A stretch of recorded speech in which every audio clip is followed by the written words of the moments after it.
살아계신 하나님 아버지, 감사와 찬송과 영광을 올려드립니다. 아멘. 오늘도 새날을 주시고 저희들의 생명을 연장시키시고 하나님의 은혜의 보좌로 아버지 집으로 저희들의 발걸음을 옮겨주시니 하나님 감사합니다. 아멘. 아버지 하나님, 이 시간 하나님 앞에 나온 한 심령들 저희 모두에게 하늘문을 여시고 진리의 영으로 임하여 주셔서 하나님의 말씀을 전하고 들을 때에 저희들의 입술과 마음과 귀를 주장하여 주옵소서. 아멘. 아버지, 내 생각이 아니라 하나님의 생각으로, 내 마음이 아니라 하나님 아버지의 마음으로 말씀을 듣고 받게 하여 주옵소서. 아멘. 예수 그리스도 이름으로 축복하며 기도 올리옵나이다.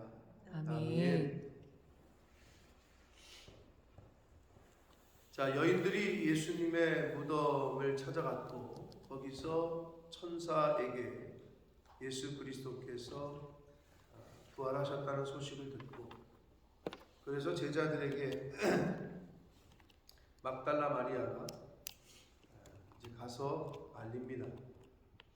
그런데 제자들이 듣고도 믿지 아니했다라고 말씀을 했습니다. 우리가 복음을 전할 때 왜 저 사람이 내 말을 안 들을까 그렇게 생각하실 필요, 낙심할 필요 없다. 기도하고 감동 주시면 전하는 것까지가 저희들의 몫이다라고 말씀을 드렸습니다. 듣고도 믿지 아니한다. 자, 계속해서 이제 예수님께서 부활하신 예수 그리스도께서 이제 제자들에게 나타나시는 내용이고, 병행문단인 마태복음 28장 16절 20절, 누가복음 24장 36절부터 49절, 요한복음 20장 19절에서 23절, 사도행전 1장 6절에서 8절, 이것이 다 서로 연관되어져 있는데 이제 지상 대명령, 지상 최대의 명령을 하시는 부분이 나오고 감람산에서 승천하시는 장면까지 나옴으로 마가복음이 끝을 맺고 있습니다. 자, 12절부터 한 절씩 보시면서 함께 은혜를 나누도록 하겠습니다. 자, 그 후에 그들 중 두 사람이 걸어서 시골로 갈 때에 예수께서 다른 모양으로 그들에게 나타나셨다라고 말씀합니다. 누군지는 밝히진 않고 있어요. 그럼 여기서 그들 중 두 사람이 시골로 걸어간다. 우리가 흔히 아는 엠마오로 가는 두 제자거든요. 자, 그러면 이들이 지금 왜 시골로 내려가고 있을까요?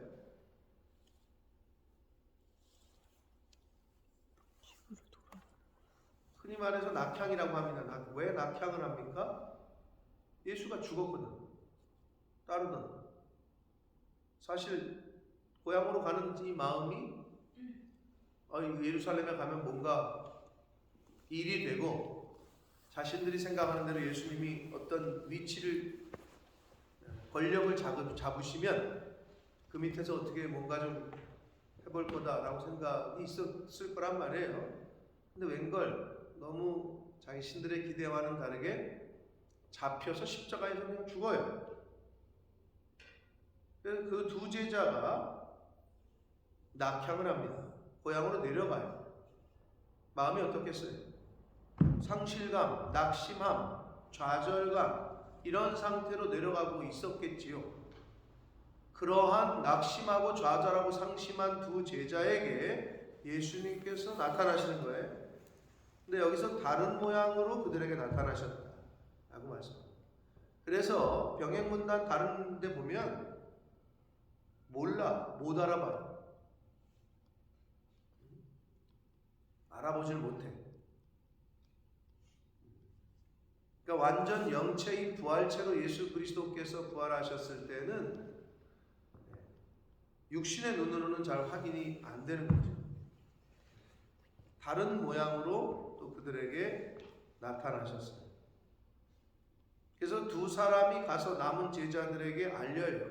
물론 지금 마가복음에는 이렇게 돼 있지만 다른 병행문단 마태복음, 누가복음, 요한복음 이렇게 보면 그 엠마오로 가는 두 제자와 예수님과의 대화도 얘기가 나오죠. 그래서 다시 그걸 깨닫고 이 두 사람이 남은 제자들에게 알리러 가서 알려요.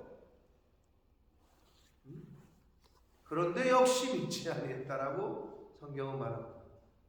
그러니까 여자들이 말했을 때도 안 믿었고 제자들이 야 우리가 예수님 만났다 해도 믿지 않았고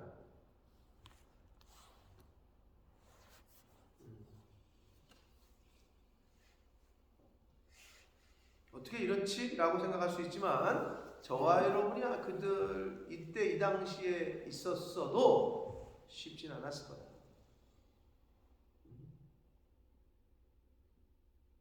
왜냐하면 그 우리의 이성이 내가 경험하지 못한 것을 쉽게 인정하지 못하게 하거든요.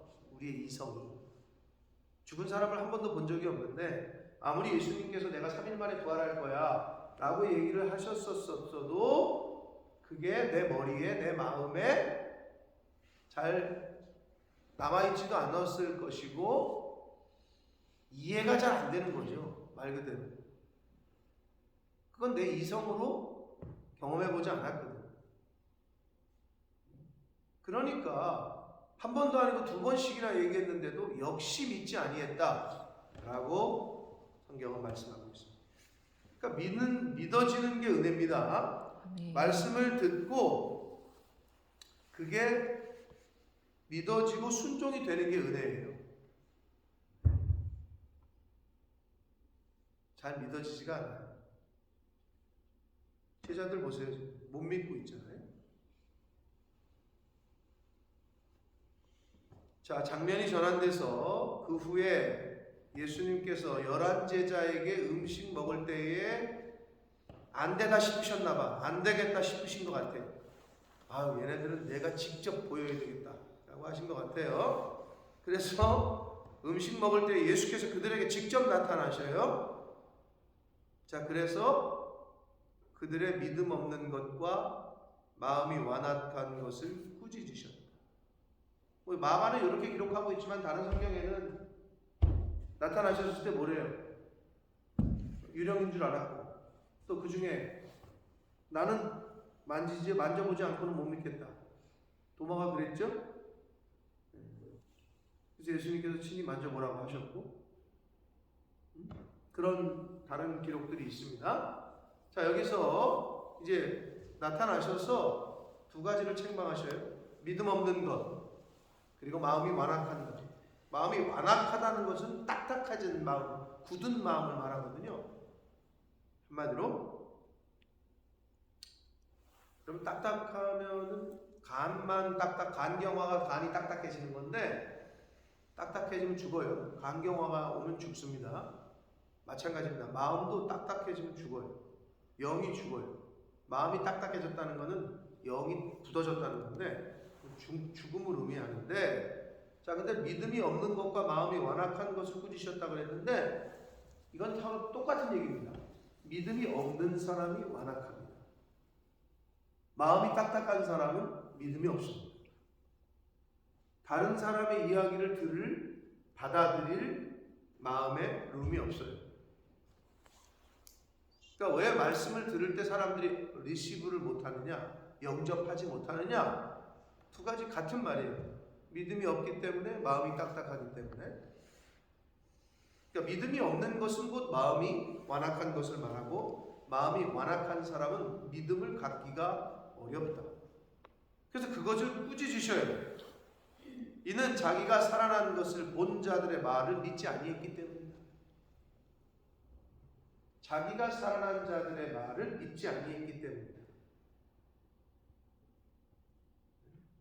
그러니까 예수님을 보고도 믿지 않은 것을 꾸짖으신 게 아니라 자기가 살아난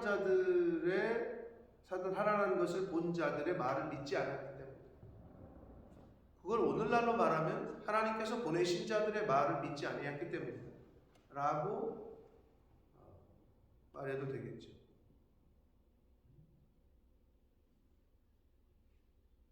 그러니까 보내신 자를 믿지 않으면 보냄을 당한 자의 말을 듣지 않으면 보내신 자도 믿지 않는 거예요. 그러니까 하나님의 말씀에 내 부모를 공경하라. 눈에 보이는 육신의 부모도 공경하지 않거든. 어떻게 하나님을 공경할 수 있겠어? 그러니까 신앙생활 한다고 하는데 육신의 부모에게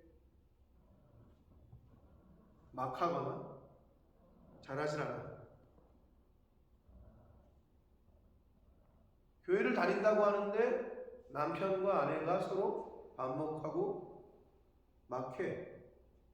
그러면서 어떻게 신랑 대신 예수님을 모실 수 있겠어요? 그건 어불성설이에요. 나는 하나님 믿어. 나는 하나님을 잘 믿어. 그 잘 믿는다는 기준이 뭐냐? 교회도 제대로 섬기지 못하는데 어떻게 눈에 보이지 않는 하나님을 섬기겠어요? 그건 맞지 않는 거예요. 자기 혼자만의 착각이다. 그러므로 하나님을 믿는 사람들의 그 믿음은 열매로 알 수 있다. 성경이 그러는데 그 열매는 곧 우리에게 주어진 장막에서의 나의 있는 처소에서의 저와 여러분의 삶입니다. 그 삶 가운데에 믿음이 행위로 말로 나타나야 됩니다. 남편 섬기기를 죽게 하듯 하라. 죽게 하듯 하셔야 돼요. 아내 섬기기를 네 몸처럼 해라. 아내 사랑하기를. 남편은 또 그렇게 해야 돼.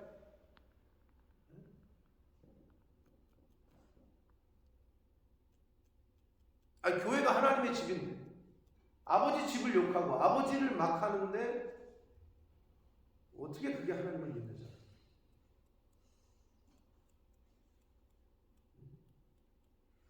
사람? 그게 분리가 되면 역사가 일어날 수 없어. 그러니까 예수님께서는 지금 자기의 그 살아난 것을 본 자들의 말을 믿지 아니한 것으로 책망하시는 거예요.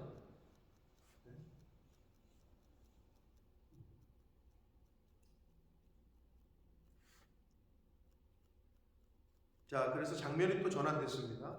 15절부터는 사복음서를 보면 갈릴리에서 말씀하신 겁니다. 이제 15절부터는 마태복음에서는 좀 자세하게 했는데 여기서는 너희는 온 천하에 다니며 만민에게 복음을 전파하라. 그러니까 마태복음에 있는 그 28장 마지막에 있는 것과 조금 다른 뉘앙스긴 한데 전체적으로 같은 의미입니다. 또 이르시되 너희는 온 천하에 다니며 만민에게 복음을 전파하라. 개역 개정판이 만민에게라고 번역했지만 원문 그대로를 직역하면 온 창조 세계, 창조된 모든 세계 이런 뜻입니다. 그러니까 만민에게, 창조된 모든 이들에게 복음을 전파하라. 이게 이제 예수님의 승천하시기 전에 지상 최대의 명령이라고 하는 그 명령을 하신 거예요.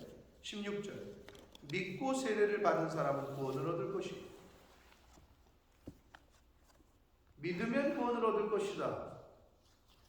믿음인데 여기서 왜 믿고 세례를 받은 자는 이라고 말씀하셨을까요?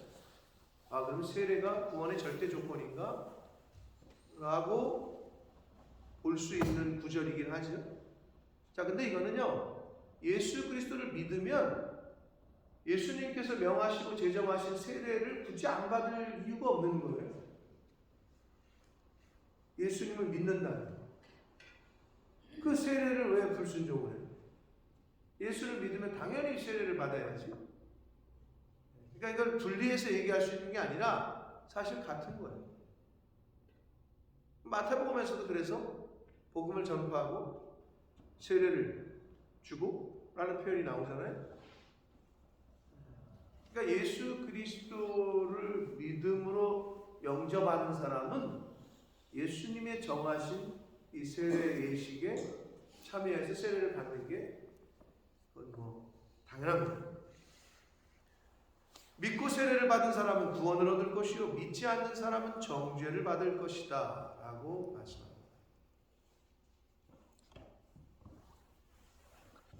믿느냐 안 믿느냐 양자택일입니다. 둘 중에 하나예요. 중간은 없어요. 중간쯤 미지근한 건 없는 거예요. 왜 기독교는 그렇게 흑백 논리냐? 당연하죠. 흑백이에요. 흑 아니면 백이에요. 어둠 아닌 빛이에요. 중간은 없어요. 17절 믿는 자들에게는 이런 표적이 따르리니 곧 그들이 내 이름으로 귀신을 쫓아내며 새 방언을 말하며 뱀을 집어올리며 무슨 독을 마실지라도 해를 받지 아니하며 병든 사람에게 손을 얹은즉 나을 것이다.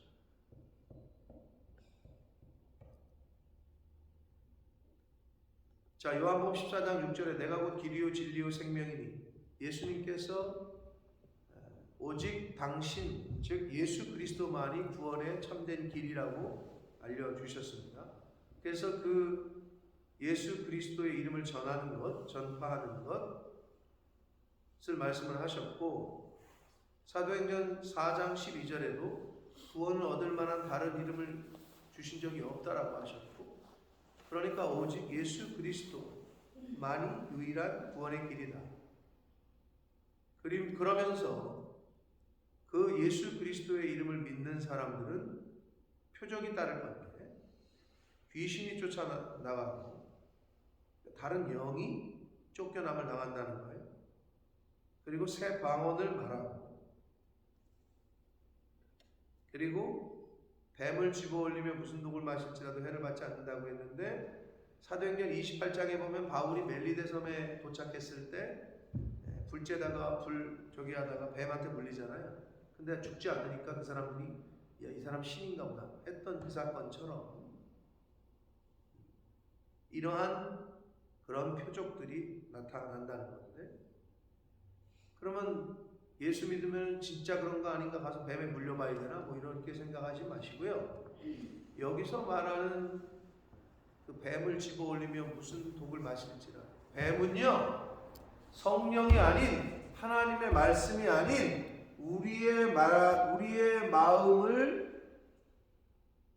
하나님으로부터 멀어지게 하는 모든 다른 영, 다른 말을 말해요. 그런데 대부분의 사람들은 우리 인간은 육체가 다쳐도 문제지만 마음이 다치거나 마음이 상하면 육신까지도 영향을 받아요. 잘 아시겠지만. 근데 마음은 뭘로 상하게 한다고? 칼이 아니야. 말이야, 말. 독을 품은 말이 있어. 도끼를 품고 하는 말. 그런데 예수 믿는 사람은 어떻게 하냐? 성령이 있는 사람은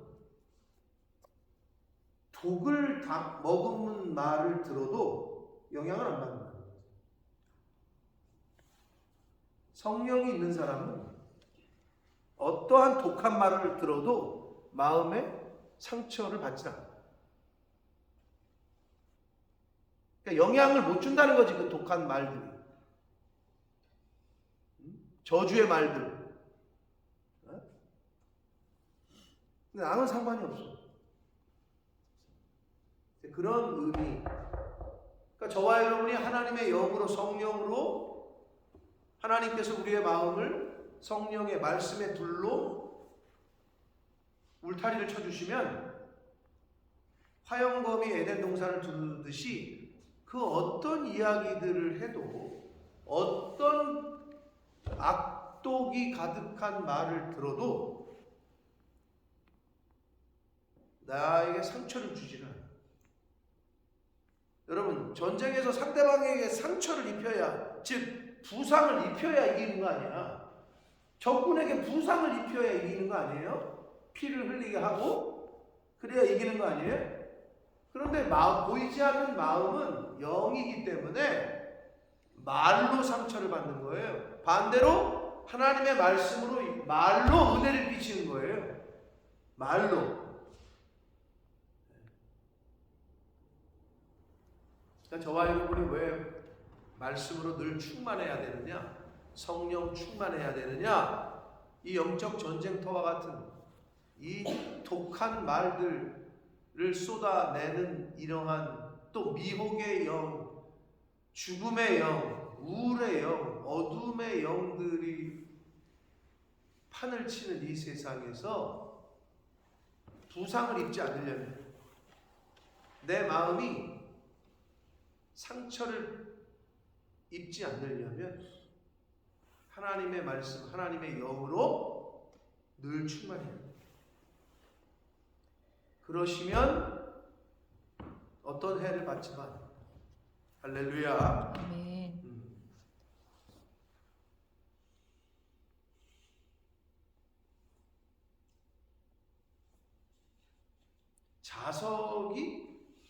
자석 있죠, 자석.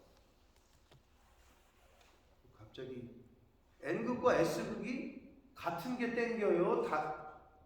서로 다른 게 땡기는 건가?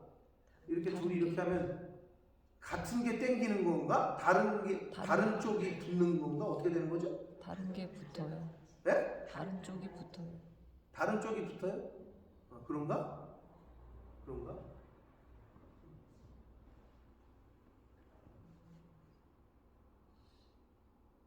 같은 거가 밀어내는 건가요? 네. 갑자기 그게 헷갈리네요.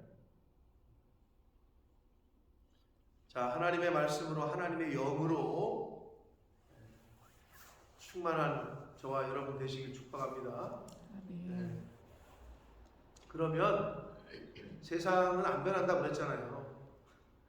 그 독일에서 그 마지막 집회 때 그 전도사님이 니네들 나가면 지금 여기서는 은혜 받았는데 세상은 전혀 안 변한다. 똑같다. 그러니까 니네들이 받은 은혜를 잘 유지하고 하려면 쉽진 않을 거다. 아마 나가자마자 여러 시험들이 있을 거다. 실제로 그래요. 여러분들도 수련회 가서 은혜 받고 또 예를 들어서 주일날 와서 예배 드리고 은혜를 받았어요? 그럼 돌아가는 차 안에서 싸우잖아요. 세상은 안 변해. 세상은 똑같아. 아직은 예수님 오시는 그날까지. 그렇기 때문에 우리가 하나님의 말씀으로, 하나님의 영으로 충만해야 합니다. 그러면 세상에서 어떤 악한 독침을 쏴도 나에게 영향을 주지 않는다.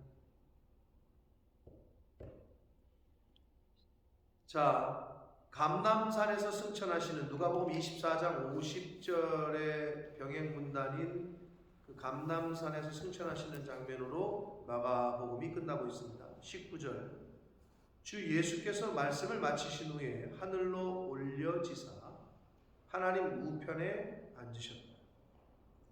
제자들이 나가 두루 전파할세 주께서 함께 역사하사 그 따르는 표적으로 말씀을 확실히 증언하시더라. 마태복음에 보면 내가 세상 끝날까지 너희와 항상 함께 할 것이다. 임마누엘을 약속하셨죠? 네. 복음을 전하라고 하시면서 임마누엘을 약속하셨다. 여기서도 제자들이 나가서 두루 전파하실 때, 복음을 전파할 때 주께서 함께 역사하사라고 말씀하고 있습니다. 하나님이 함께 하시지 않으면 역사가 일어나지 않습니다. 하나님이 함께 하시는 개인과 가정과 교회가 또 사업체가 역사가 일어납니다. 아멘. 근데 내 힘으로 뭔가를 하려고 해봤자 절대 되지 않습니다. 그거는 사업도 마찬가지고 어떤 일도 마찬가지고 자식 문제도 마찬가지고 부부간의 관계도 마찬가지고 교회에서도 마찬가지입니다. 하나님이 함께 하셔야 역사가 일어납니다. 자, 그리고 말씀을 확실히 증언하셨다 그랬잖아요. 뭘로? 따르는 표적으로. 그러면 여러분 생각할 때 지금 표적? 그래, 내가 기도할 때 병이 그냥 막 아프던 사람이 벌떡벌떡 일어나고 막 이런 표적이 일어나야 되는데 왜 난 안 되지? 뭐 이렇게 생각하실 수 있잖아요. 그때랑 지금이랑 시대가 달라요. 지금은 성령 시대인데 그럼 여기서 어떤 표적이 내가 전하는 말씀을 확실하게 할까요? 뭐가 표적일까요? 나의 변화된 삶. 내가 표적이에요. 내가 표적이에요. 내가 예수 믿고 내가 교회 다니면서 이게 1년, 2년, 3년, 10년, 20년, 30년 다니면서 그 변화된 모습 자체가 표적입니다. 아멘. 그런데 10년, 20년, 30년, 40년, 50년 대를 이어서 1대, 2대, 3대, 4대를 믿고 있는데 전혀 변화가 없어. 또는 세상 사람들보다 더해. 절대 하나님의 말씀을 확고히 할 수가 없어요. 하나님의 말씀을 아주 굳건하게 하는 도구로 사용될 수가 없다. 죄송하지만 귀신들도 예수를 알아봤고 귀신들도 예수님을 인정했어요.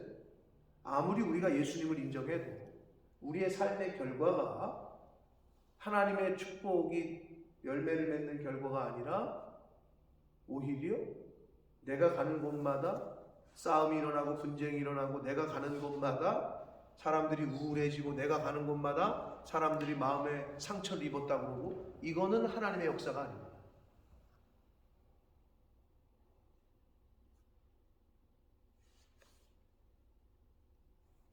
남편과 아내가 부모와 자식이 가정에서 남편이 집에 들어가기 싫어합니다. 퇴근할 때마다 어떻게 되지? 자식이 학교 끝나고 나서 집에 들어가기 싫어가지고 빙빙빙 돈다. 불편한 거예요. 예를 들어서 애들이 이제 그 홈스테이 하잖아요. 지돈 내고 지네들이 들어가서 당당하게 권리를 주장해야 되는데 왜 홈스테이 집에 안 들어가고 빙빙 도느냐? 불편한 거예요. 남편이 가정을 들어가기, 아내를 만나기 싫어하고 자식이 부모를 만나기 싫어합니다. 집에 들어가기 싫다. 여러분 이건 심각한 겁니다.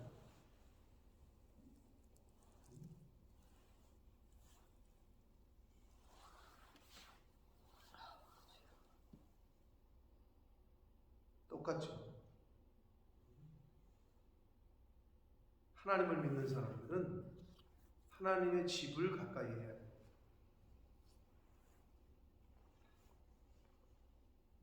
여러분 교회 오면 즐겁고 교회 오면 기쁘고 감사하고 그런 관계를 여러분이 하나님과 맺으셔야 되고 그런 관계가 교회를 향해 될 때 근데 우리는 어때요? 왜 교회를 안 나오게 되고 왜 교회에서 와서 상처받고 왜 교회에 와가지고 마음이 힘들고 그래? 뭐 때문이에요? 하나님 때문이에요? 사람 때문이에요? 사람 때문이죠. 그러면 사람 때문에 교회 와요? 그 기본적인 게 세팅이 안 되는 거예요. 아우 나 저 사람 꼴보기 싫어가지고 이번 주 설교 안 해놔. 목사가 이런 목사 있으면 정상적이에요? 정상이 아니지. 아우 나는 왜 이번 주에 갔더니 밥이 마음에 안 드는 게 나왔어. 아우 난 그 교회 안 갈 거야. 이게 정상이에요? 누구를 보고 신앙생활하는 거야 도대체? 어느 교회를 가도 내 마음에 맞는 사람만 있지 않고 어디를 가도 그럼 이게 뭐냐? 가정에서 어때? 남편이 마음에 안 든다고, 아내가 마음에 안 든다고, 딴 남자 품에, 딴 여자 품에 가서 안겨야 돼? 내 마음에 안 들어, 저 아내가. 저 아내가 내 남편이 내 마음에 들질 않아. 그럼 그 집에 안 들어가? 자식이 부모하고 싸웠다 그래서 외박을 하고 친구네 집에 돌아. 그게 정상이야? 그래서는 안 되는 거죠. 동일한 거예요. 아버지 집이니까. 그리고 내가 아버지를 섬기는 거니까. 아버지를 내가 믿는 거니까. 그게 기본 중에 기본이지. 하나님이 함께 하실 때 역사가 일어납니다. 가정이건 교회건 나 자신이건 하나님의 성령이 함께 하실 때 역사가 일어나고 저와 여러분의 삶이 하나님의 말씀을 확고하게 하는 표적입니다. 아멘. 여러분 그걸 잊지 마시기 바랍니다. 확실히 증언하는 말씀을 확실히 증언하는 표적은 바로 나 자신입니다.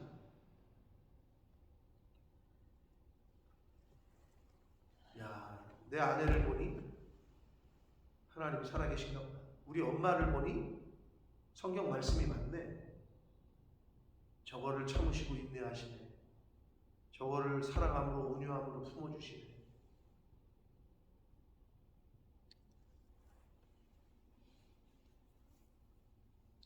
부모가 자식에게 존중을 받고 인정을 받고 존경을 받으면 그럼 잘 사시는 거예요. 원래 바깥에서는 인정받기가 쉬워요. 그런데 가정에서는 인정받기가 어려워요. 바깥에서는 좋은 아줌마로 좋은 권사 집사로, 그런데 집에서는 내 자식들한테 인정을 못 받는다. 그리고 내 아내에게 내 남편에게 인정을 못 받는다. 그거는 맞지가 않아요. 그런데 밖에서는 인정받기가 더 쉬워요. 집보다. 집이 더 어려워. 왜? 나의 모든 거를 다 드러나니까. 밖에서는 이렇게 아닌 척 할 수 있어요.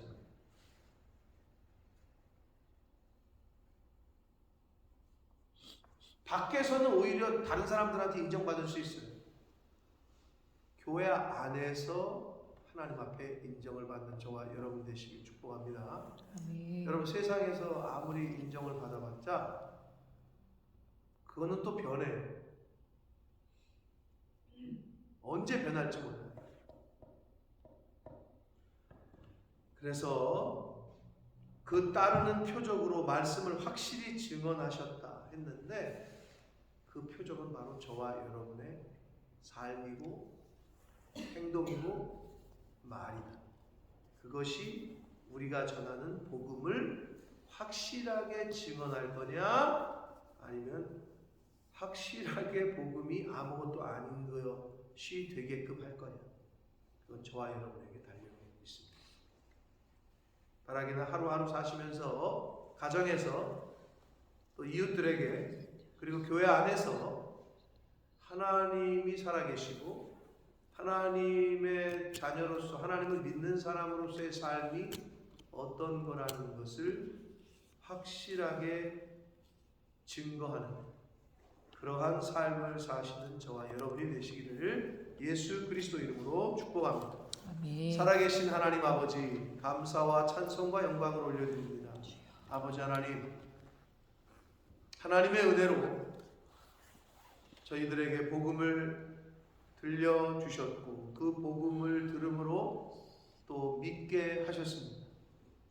바라기는 예수를 믿는다고 고백하는 그 고백답게 우리의 삶도 우리의 말과 행동도 믿는 자로서의 삶과 말을 하면서 살 수 있도록, 그리하여 나의 삶과 나의 행동과 나의 말로 인하여 하나님의 말씀이 확실하게 증언될 수 있도록, 확고하게 증거가 될 수 있도록 하나님 은혜 내려 주옵소서. 아멘.